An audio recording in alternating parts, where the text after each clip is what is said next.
Hello.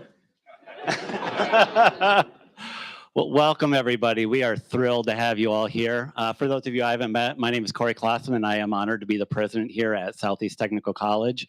And what a thrilling day! What an exciting day! So we are excited to have Mr. Mike Rowe here. So thank you. I want to introduce everybody else in the panel as well. We have Randy Connect from Journey Construction. We have Tyler Lee, who is a graduate of Southeast Tech and recipient of the Mike Rowe Works Scholarship. And Mr. Dana Dykehouse from First Premier. So I will hand it over to Dana, who will be moderating our panel. So thank you, everybody.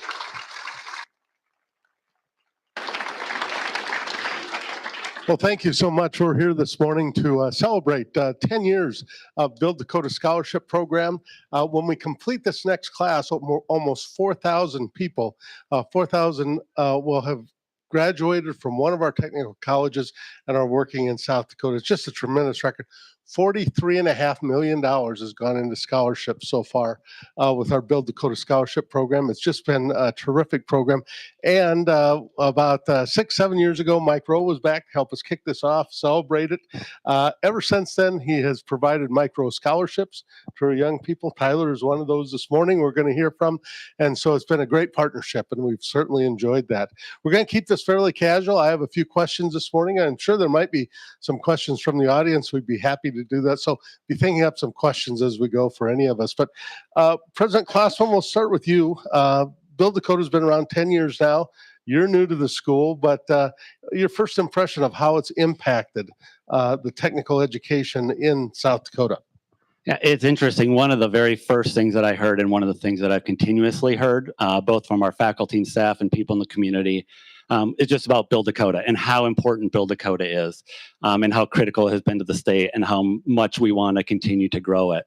We've all seen the employers who are looking for people who have the training in the skilled trades, and they can't find enough of them. And so Build Dakota is just such a wonderful opportunity for students to come to college, graduate debt-free, and have that industry sponsor who's working with them and partnering with them throughout their journey, and having a job ready for them at the end. And I think it's fair to say we had great hopes for it at the beginning, but 10 years later, this is beyond anything that we could have ever imagined. And so as the city is going to continue to grow, we know as a college, we need to continue to grow. And these programs that are Build Dakota Scholarship eligible are the ones that we need to grow, because we know that if they grow, the city grows with it. And so we're all successful. So it's a win-win if we can continue to make this program successful. My next question is for you, Mike. I don't think there's anyone in America that has done more to promote technical education, our trades in the United States. Why are you so passionate about that? Where does that passion come from? Well, I got addicted a few years ago to hot and cold running water and smooth roads, affordable electricity, and indoor plumbing. Right? I mean, I'm such a fan of all these things. And growing up, my pop was a kind of a magician. He only went to the 7th grade, but some of you guys might know him. His name was Carl Noble. I don't mean you know him, but I mean you'll know the guy. He could take your watch apart, put it back together blindfolded, or a combine. He built the house I was born in without a blueprint. He just knew, right? And so growing up, I had a front row seat to that kind of technical skill, and I was determined that I was going to follow in his footsteps. And when I was maybe 15 or so, I realized that the handy gene was recessive, and I couldn't do naturally the things that he could do intuitively. And it's a scary thing to realize just because you love something doesn't mean you can't suck at it, right? And that was me as a kid.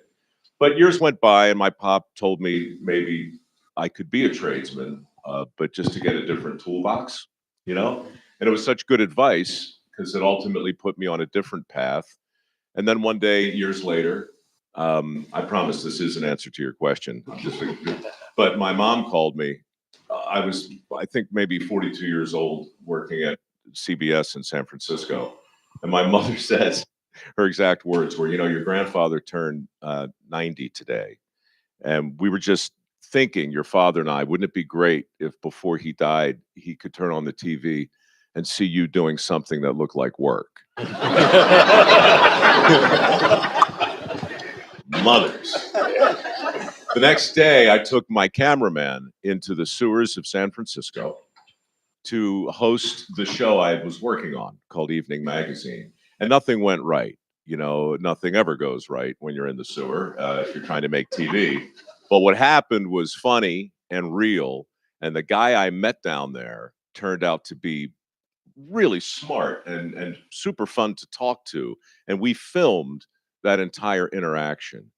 And that became a segment on a show called Somebody's Got to Do It, which turned into a bigger show called Dirty Jobs, which went on the air back in 2003. And the reason I'm passionate about what's happening here is because about 5 years into that show, the country went into a recession and people started to talk differently about where the opportunities were. There were millions of people unemployed, but on Dirty Jobs, everywhere we went, we saw these help wanted signs. And that was when I realized, something, there are millions of jobs that are open that are really worth doing and really important to do, and nobody ever talks about them. So Dirty Jobs gave me permission to talk about it. My foundation emerged out of that show, thanks to that phone call from my mom. And we've been on a path now. We turned 16 on Labor Day, just a couple of weeks ago. We're not as big as you guys, but we're noisy. And we've awarded about $12 million in work ethic scholarships, mostly in the construction trades, but also in nursing. Really, my thing is anything that doesn't require a 4-year degree, but requires the mastery of a useful skill. That's what we focus on, because that's what my granddad was all about. Dirty Jobs was for him. The foundation was for him. And I'm here to tell you that you guys are the stars of the show, man. It might not feel like it all of the time, but what our country needs right now more than anything else is a balanced workforce. And that means men and women who are willing to show up early and stay late and master a skill that's in demand.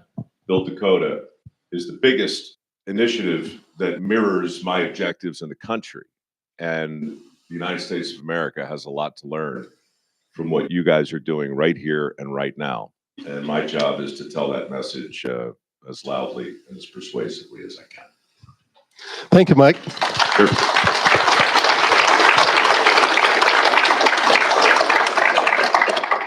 Tyler, you received one of those micro work scholarships, and this morning you met the man. What do you have to say? Careful here, Tyler. It was a pleasure. I looked forward to it for a long time. I didn't even expect to see him when I first got the scholarship. It was a crazy opportunity, and it was a thorough scholarship, I can tell you that. Like 15 essay questions and a video, but I guess he's got to see who it is that he's selecting, and he must have found the one funny looking guy and picked him. Oh man, look, there are a lot of funny looking guys out there, right? To your point, may I freelance for a second? We offer work ethic scholarships. That's what our program is called. And you guys do something very similar, whether you call it that or not. But yeah, man, there are some hoops to jump through because it's very hard to look at somebody and go, oh, they got work ethic, or no, maybe they don't, right? You have to press. So we do have essay questions. We ask for videos. We ask for references. We ask for a lot of the things that an employer is going to ask for. But your resume was terrific, and you went to toward the top of the pile, not the very top. Definitely near top adjacent. We attempted, whether it was 200 or not. It was up there. So HVAC, Yep. you're all done. You're going to hit the ground running, and you'll be working as soon as you want, I reckon. Yeah, I've been working in the field for about a year and a half now. The summer before I went into school, I worked through the summer, tried to learn what I could, and then throughout school I've worked, and then now after it's just been full time. It's been fun. You see a path to 6 figures? Yeah, hopefully soon. Chop chop. Randy, Journey Construction's been involved with Build Dakota almost from the start.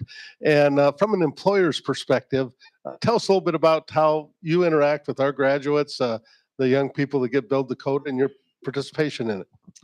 Yeah, so everybody hear me okay?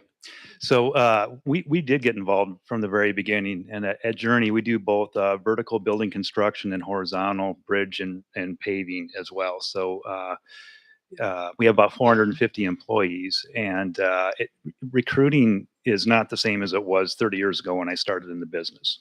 Back then, you could put an ad in the paper, and you might have several applicants, and they were going to work right away. Soon that hasn't been the case for quite a while. And in Sioux Falls, when unemployment's at 1.4, 1.6%, it's difficult to find people. So we're starting very early now. So we started getting into the high schools and talking to kids, having them come out and shadow our people to see what the industry was like, what the trades were like. And now we're actually getting into the middle schools. We're starting even earlier, talking to kids, trying to get them interested.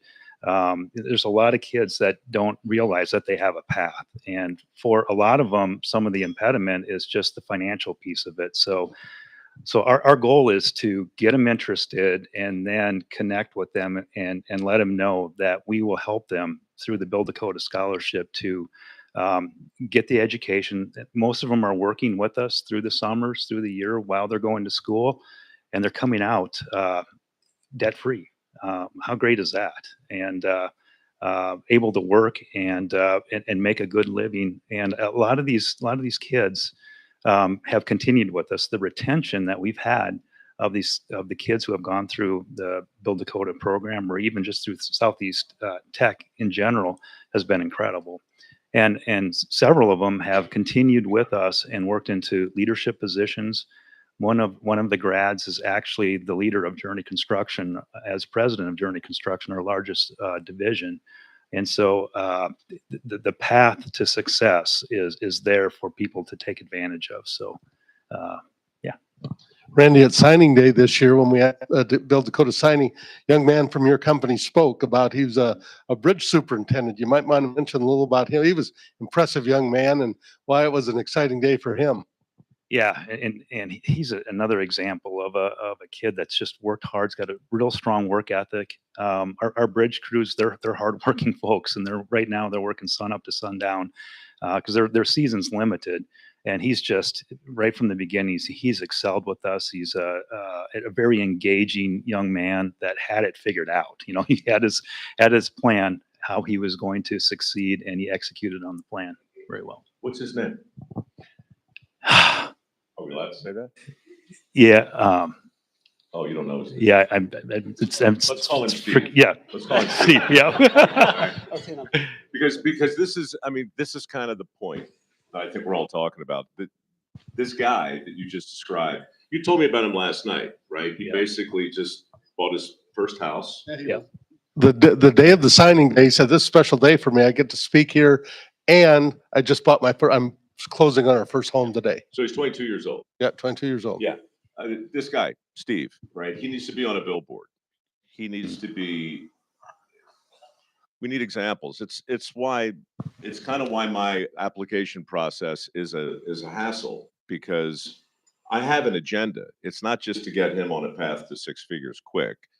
It's not just to get an employer the opportunity to hire a great kid who put in the work.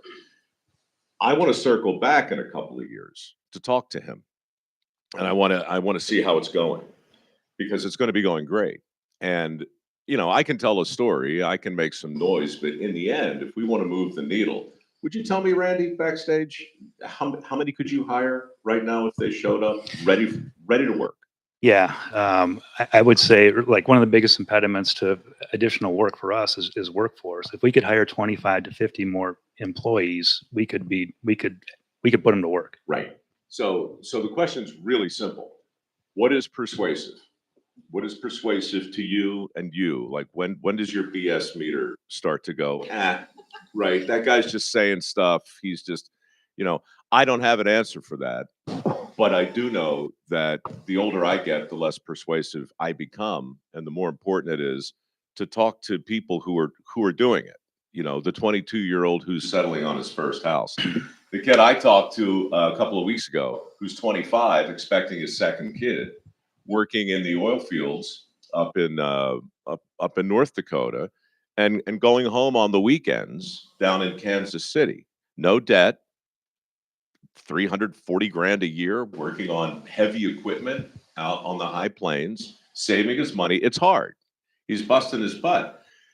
But this kid is a hero, you know, he's a hero. And so finding ways to tell the success stories in your industry and through this program, that's job one. And that means no pressure, but you guys are going to be the stars of the show. You're the emissaries. You're the apostles for the trades. That's what we need. President Glassman, obviously, technical colleges for years changed and adapted to the new technologies, new demands by industry. What are some of the changes you see in the future, and what are some of the call it hot careers that you see coming up in the next few years? Yeah, it's a lot of what you see in those Build Dakota programs. And it's, kind of what Randy was talking about. We're in the process here of adding a respiratory therapist degree. We have great healthcare partners here that we're needing to continue to add and continue to graduate more students. And in the skilled trades as well with construction and HVAC, just as we continue to build. I mean, you can't walk around Sioux Falls without seeing new buildings going up. And so part of that, and then the challenge that goes along with it, is the technology and the equipment is changing so rapidly.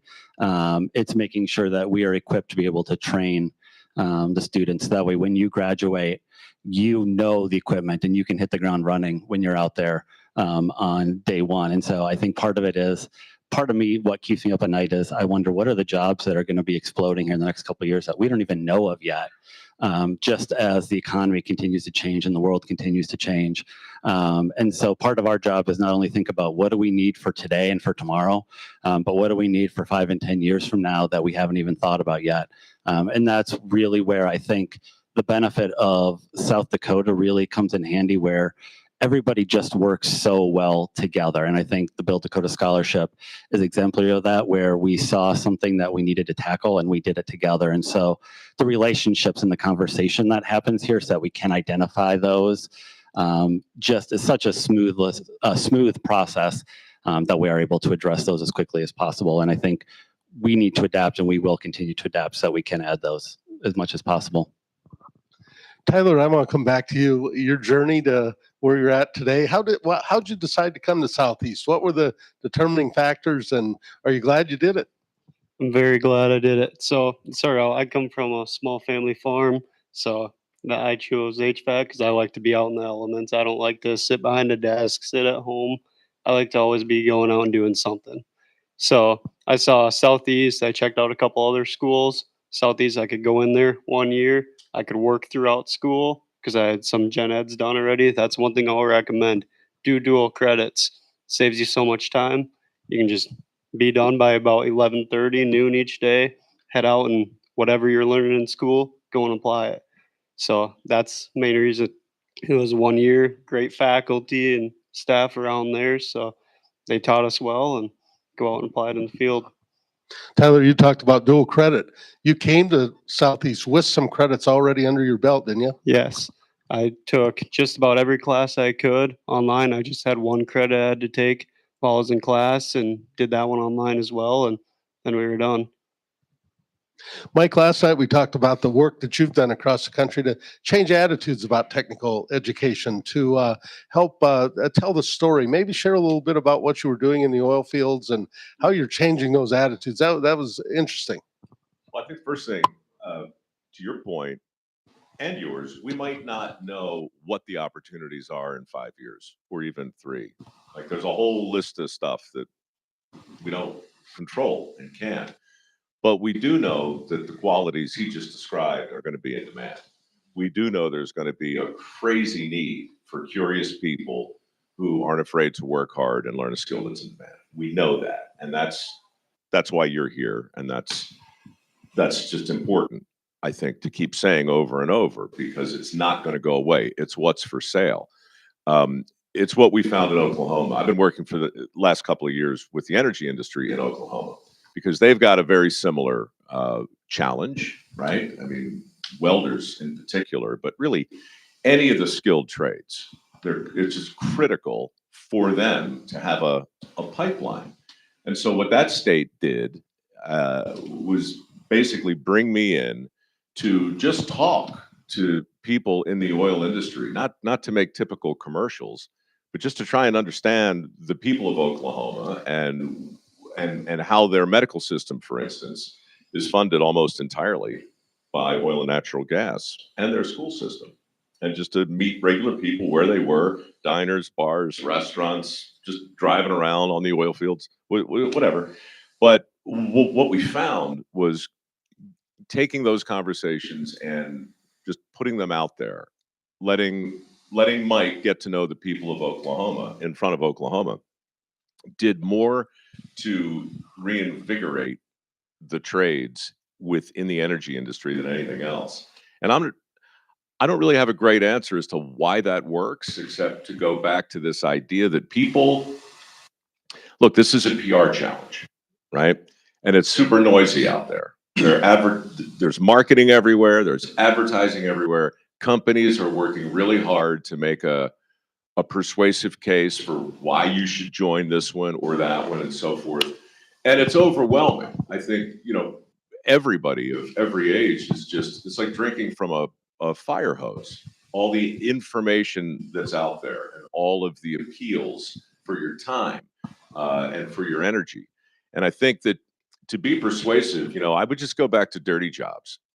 Why so many people watch that show and why it worked as a portal in so many ways to get people wanting to know more. We did 350 different jobs. Most of them relied on a skilled trade.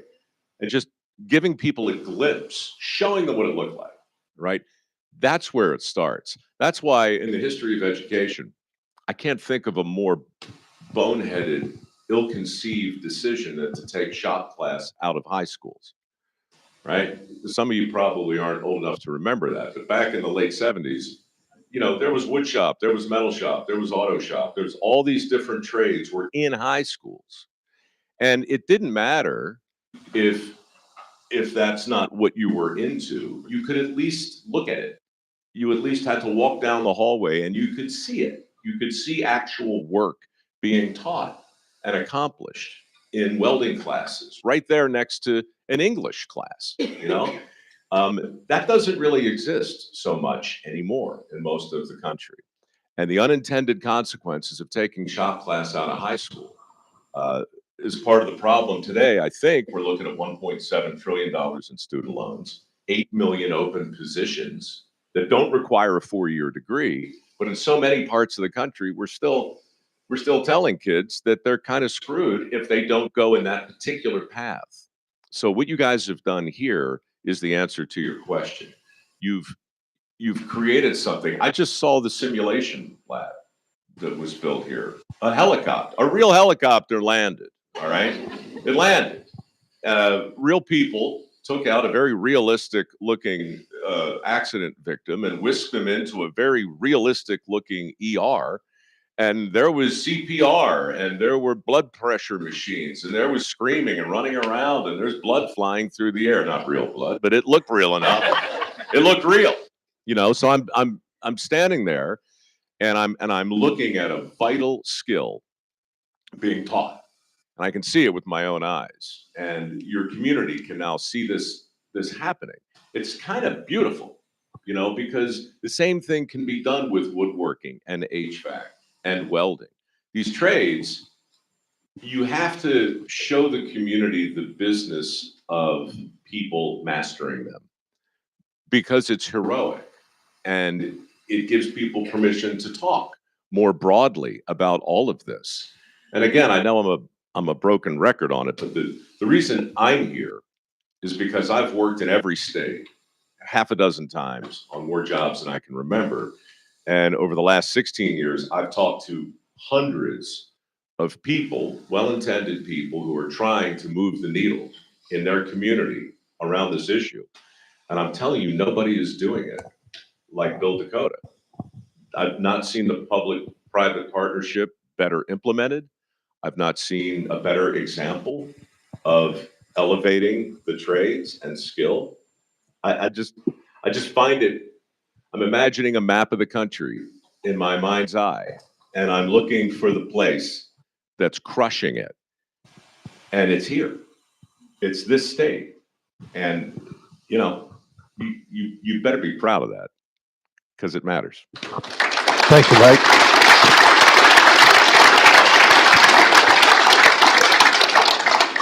We have just a couple more minutes. Is there any questions from the audience? Anybody interested in asking questions for you? Yes, up here. Out of all the jobs you did on the show and possibly not on the show, what would you say were some of your favorites? You talking to me?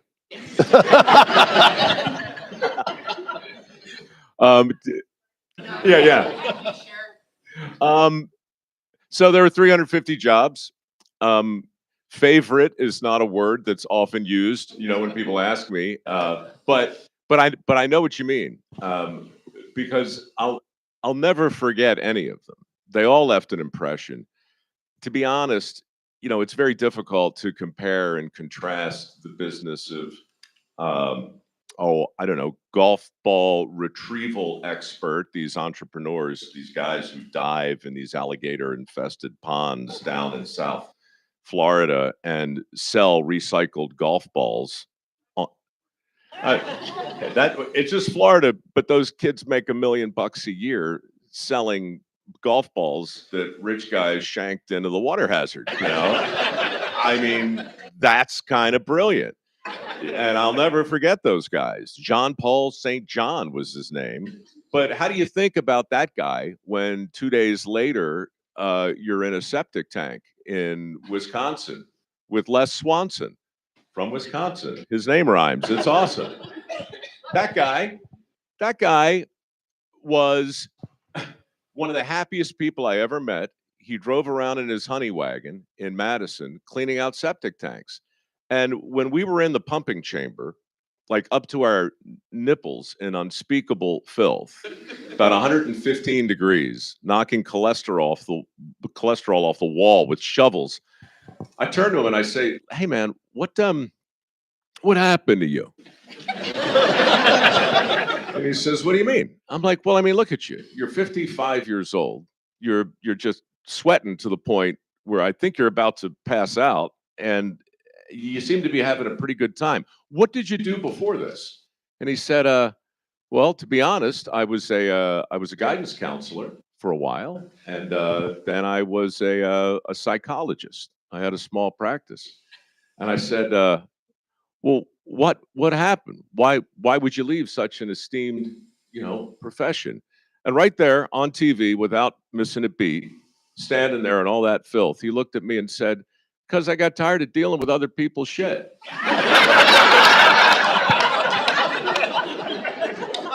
And so here's a guy who hit the reset button at 50, and now he has 3 honey wagons, half a dozen people who work for him. And we continued that conversation back at his home by the pool later that day next to his frozen margarita machine. Okay. So the answer to your question is, it was never really the jobs, it was the people.